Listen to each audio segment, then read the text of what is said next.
Alors, bonsoir à tous.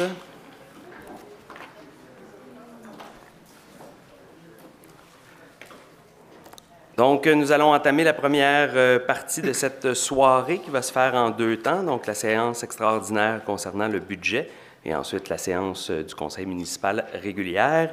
Et vous excuserez ma voix grave. Donc, nous allons passer à la séance extraordinaire du conseil municipal du mardi 12 décembre à 18 h. Alors, point 1, ouverture de la séance, constat du quorum. Le quorum est constaté, Monsieur le maire. Merci beaucoup. Donc, avant de tomber à la période de questions qui portera bien sûr sur le dossier qui est à l'ordre du jour, soit le budget, vous me permettrez de faire un petit mot concernant notre budget. Donc, nous sommes très fiers comme administration de déposer notre troisième budget, donc le budget 2024 qui va s'élever à 187,8 millions. La bonne nouvelle cette année, c'est que malgré le contexte inflationniste assez important, on parle de 4,2 % de l'indice des prix à la consommation pour octobre 2023, votre administration municipale a réussi à battre encore une fois l'inflation avec une augmentation du compte de taxes de 3,73 %. Donc, 76 % des propriétaires vont avoir une hausse qui va être inférieure à 150 $. Pour vous donner une idée, alors que l'IPC, depuis notre arrivée au pouvoir, a augmenté de 16,4 %, le compte de taxes, lui, a réussi à être limité à seulement 6 %.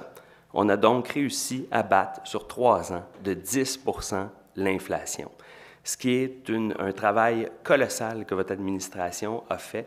On a été obligé de faire des ajustements budgétaires, même certaines coupures, des rattrapages fiscaux quand on pense au commercial, à l'industriel, pour toujours les laisser sous la moyenne régionale.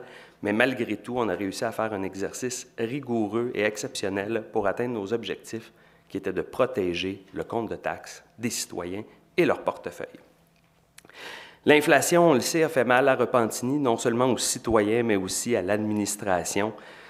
Seulement vous donner quelques exemples, là, les hausses de taux d'intérêt à elles seules représentent 1,7 million supplémentaires cette année. Donc, si les citoyens subissent l'impact des hausses d'intérêt sur leur résidence, imaginez pour une ville qui marche avec des emprunts sur 25 ans, ça a frappé très dur. Donc, 1,7 million supplémentaires sans service de plus que pour payer les frais d'intérêt.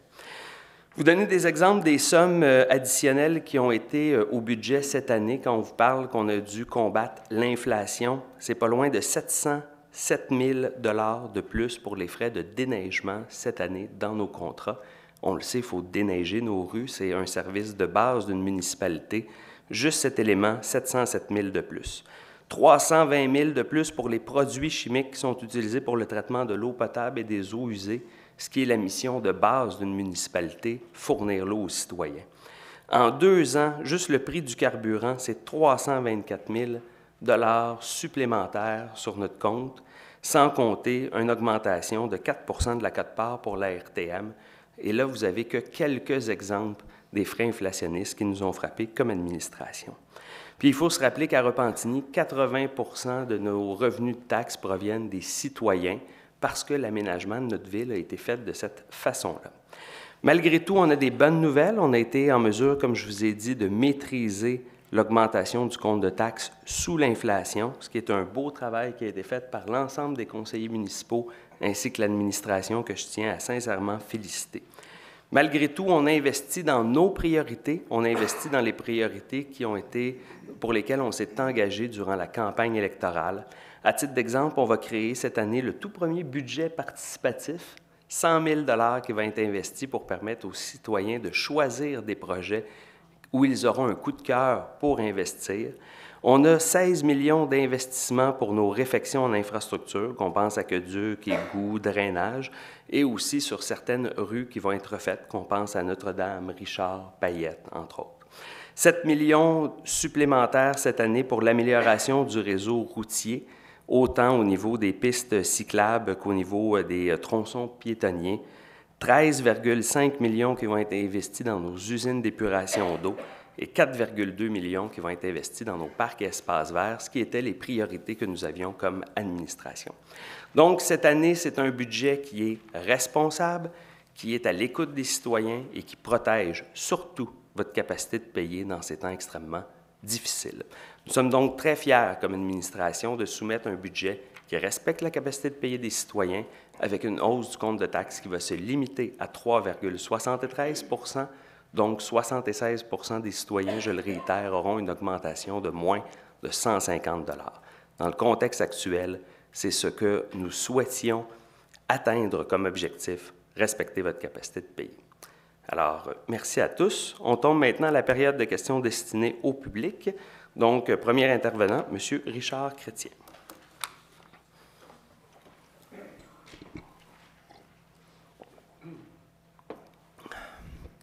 Bonsoir.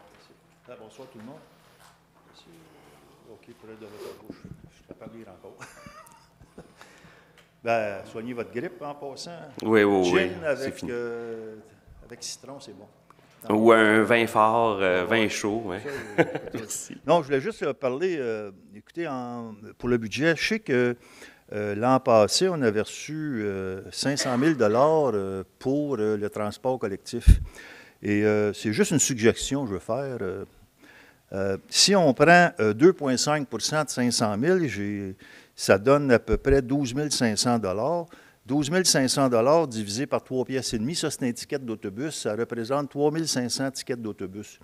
Donc, ce serait peut-être intéressant de prendre 12 500 $ et de l'investir dans notre jeunesse. Je sais qu'on a passé... On a passé à la télévision il n'y a pas longtemps.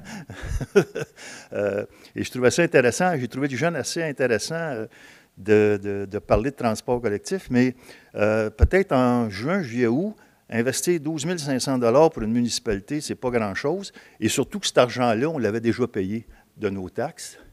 Et je pense que ça serait peut-être une façon d'impliquer les jeunes dans le transport collectif et de les habituer. C'était ma suggestion. Merci. Excellente suggestion, M. Chrétien. Je vous remercie beaucoup. Puis justement, on va en référer avec la présidente, Mme Roux, là, au niveau de la mobilité. Mais je vous remercie beaucoup. Effectivement, on va voir qu'est-ce qu'on peut faire. D'autant que c'est dans un de nos engagements là, qui avait de s'assurer que nos jeunes, durant l'été, pour le travail, soient en mesure. Alors, très, très intéressant. Merci beaucoup. Prochain intervenant, M. Jean Langlois.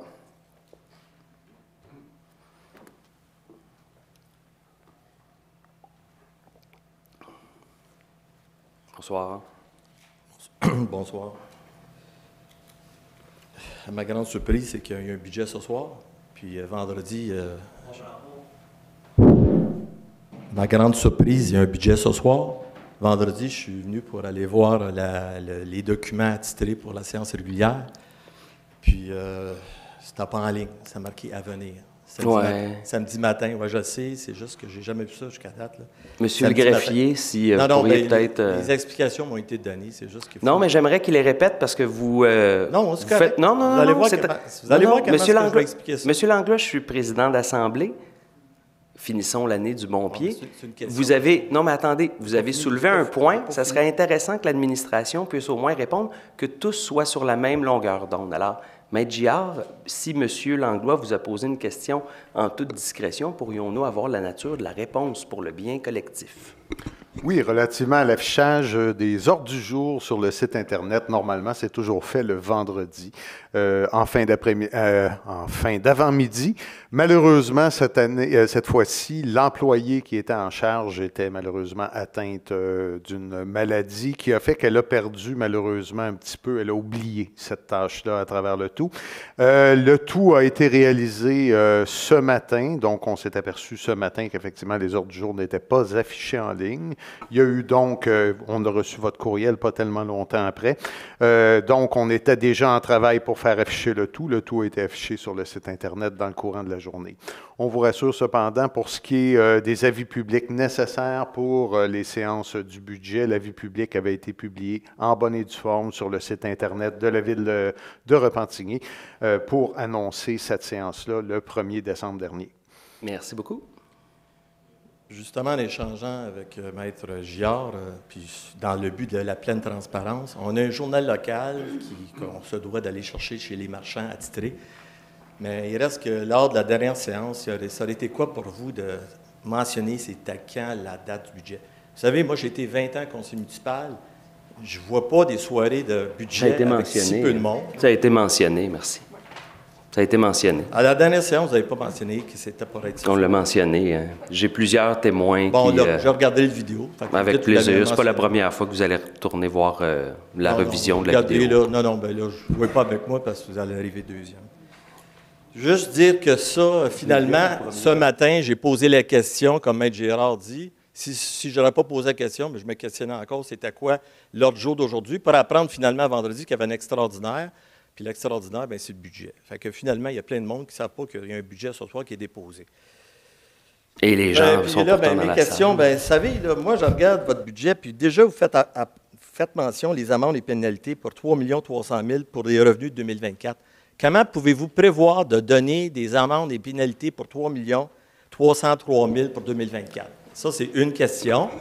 OK? Ça veut dire que vous... Vous savez, quand on dit les polices sont attitrés à donner des amendes, des tickets, parce que les amendes, ça, c'est quand il y a un tempo de montée à pas à bonne date, mais les amendes, ça, c'est pénalité. Puis les amendes, bien, c'est les contraventions. Mais devoir avoir des revenus de 3 300 000, c'est parce que vous projetez d'en donner pour ça. Votre administration, c'est la question que je me pose. Puis, vous savez, là, vous montez, là, je vois les chiffres, 160... Vous ne voulez pas de réponse, hein? Bien, la réponse, vous voulez me donner une réponse à ça, que vous dites à vos policiers de donner des contraventions pour arriver à cette somme-là qui est prévue dans le budget de ce soir? Ben, je ne sais pas, le but d'une période de questions, vous posez la question, puis je donne la réponse.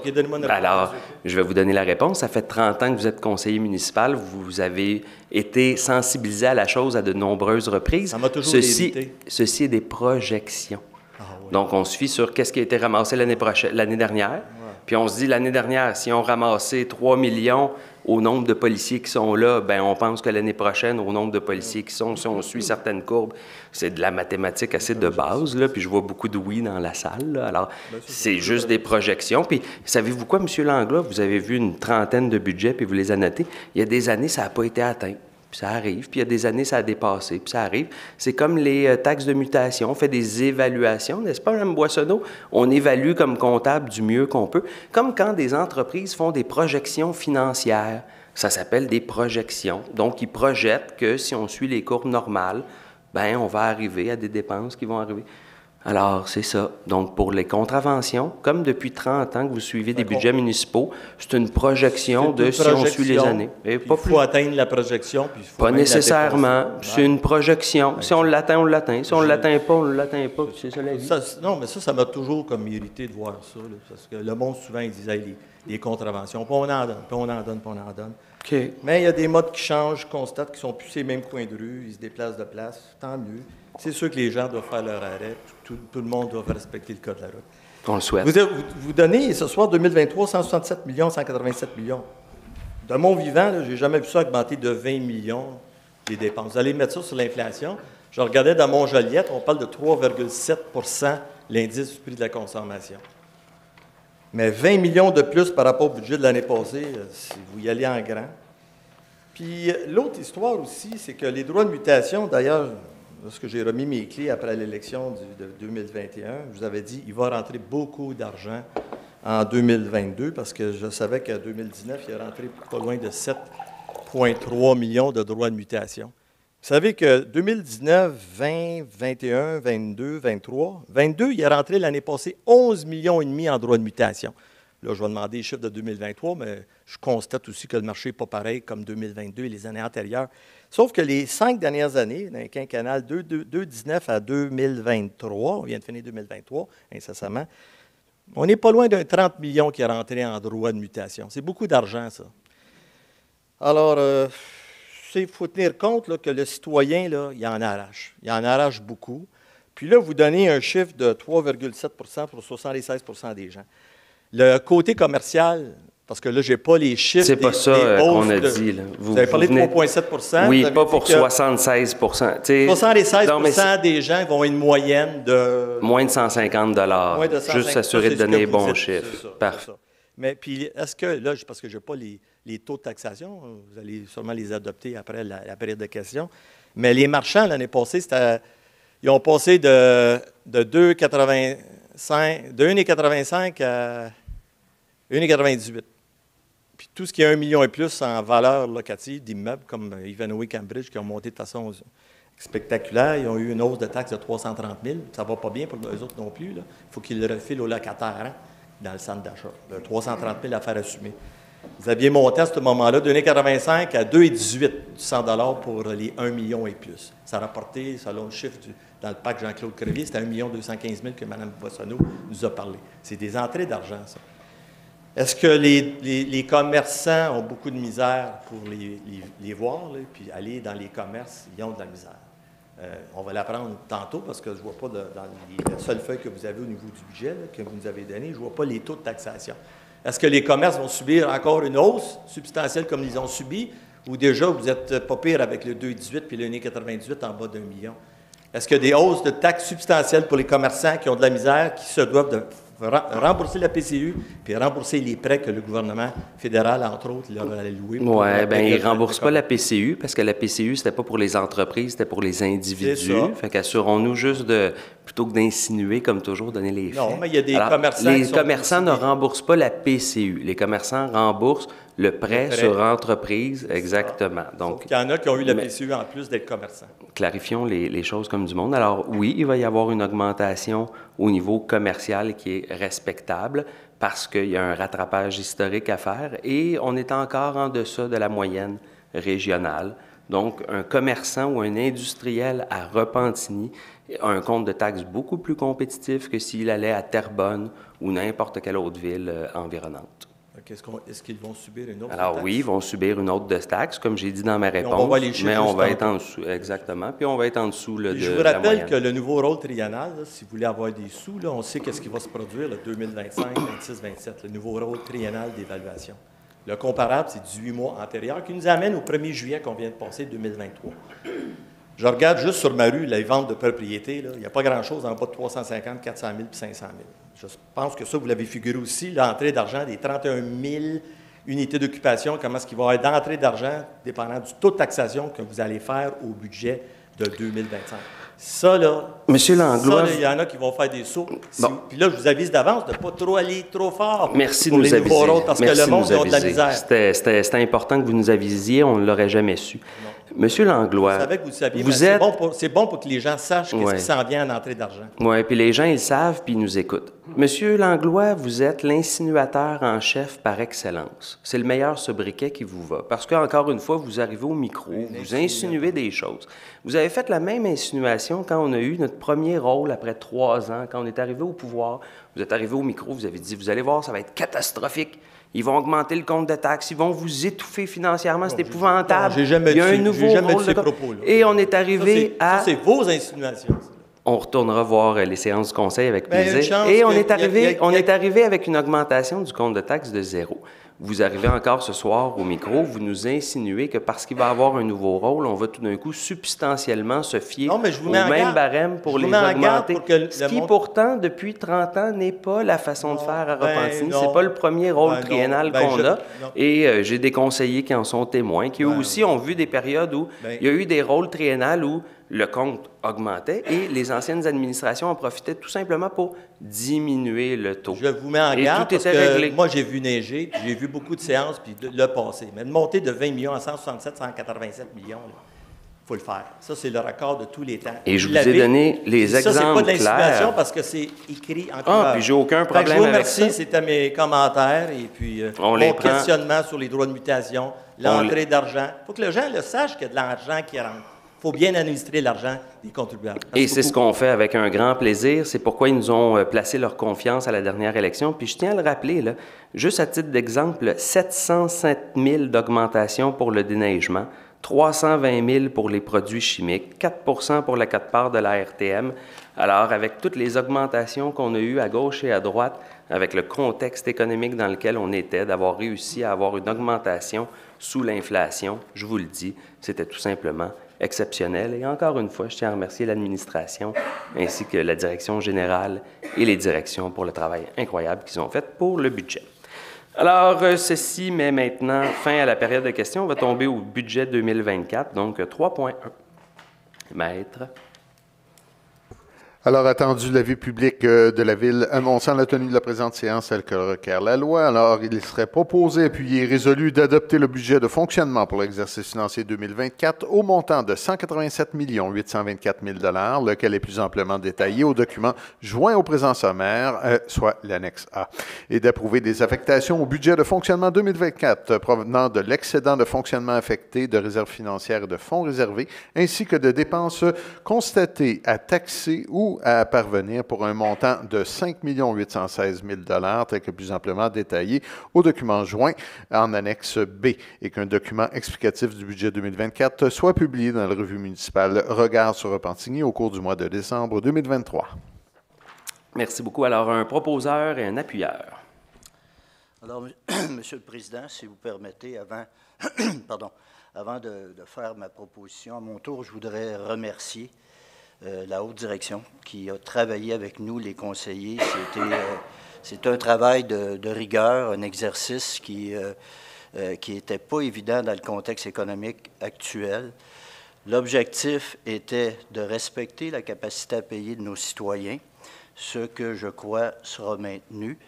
Et ces gens-là, pour les gens qui sont de la culture, j'en vois dans la salle, ont réussi à être créatifs. Parce qu'on vit une période extrêmement difficile, mais on est là pour appuyer nos citoyens, respecter en même temps les promesses lorsqu'on est entré. Alors, vous voyez, il y a Dominique, il y a Marc, il y a Marie-Josée et Viviane. Permettez que je les appelle par leur prénom parce qu'on a travaillé tellement proche avec eux. Puis un qu'on ne doit pas ignorer, c'est Rémi qui est à l'autre bout dans la salle aussi, qui nous a aidé à faire tout ça. Alors, moi, je vous applaudis en premier. Maintenant, vous avez ma proposition, Monsieur le Président. Merci beaucoup, M. Prescott. Et quelqu'un pour appuyer notre ami Jacques? Oui, Monsieur le Président. Alors, ce soir, je vais me faire le porte-parole de l'ensemble des collègues du Conseil municipal pour appuyer le budget de la Ville de Repentigny, le budget 2024 présenté ce soir. Merci beaucoup. Alors, maintenant, on tombe au point 4, levé de la séance. Donc, on va se retrouver à 19h pour la suite. Donc, un proposeur. Jennifer Robillard, je propose. Merci. Et un appuyeur. Luc Léon, j'appuie. Merci beaucoup. Alors, on se revoit dans quelques minutes. Merci.